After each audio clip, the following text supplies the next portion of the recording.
Ramdam na hanggang dito sa Metro Manila ang epekto ng malamig na panahon sa agrikultura sa Benguet. Ang mga gulay galing doon, tumaas na ang presyo dahil napipinsala ang mga taniman dahil sa frosting o pagyayelo. Makibalita tayo kay Chariza Pagtalunan. Sa ilang bahagi ng Benguet tulad ng bayan ng Atok, naglalaro mula 7 hanggang 9 degrees Celsius ang temperatura. Dahil dito, nagyayelo na ang ilang pananim na gulay. Butas-butas na at nabubulok ang mga dahon ng repolyo, pati mga patatas di rin nakaligtas. Nalulugi na ang maraming magsasaka dahil sa vegetable frost. Nag-ano yung tanim namin na nabulok, lalong-lalo na sa mga bungbok, patatas, yung patatas grabe. Yun ang masyadong naapektuhan. Dahil sa dami ng tanimang apektado ng lamig, tumaas na ang presyo ng mga gulay. Kung dati 25 hanggang 27 pesos lang ang kada kilo ng malalaking repolyo, ngayon 30 pesos na ito.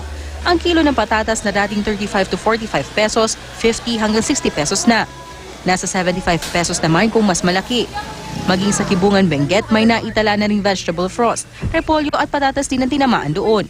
Apektado na rin ng malamig na panahon ang bentahan sa Maynila ng gulay galing Baguio. Sa Kamuning Market sa Quezon City, 60 pesos na ang kada kilong repolyo. Ang lechugas, 120 pesos na. Ang patatas naman, 90 pesos na. Sa Balintawak Public Market kung saan bultuhan ang benta, may pagtaas na rin sa presyo ng ilang gulay. 180 pesos na ang kada bag ng sayote. Ang dating 350 pesos na bag ng carrots, 600 pesos na. 420 pesos ang kada bag ng repolyo.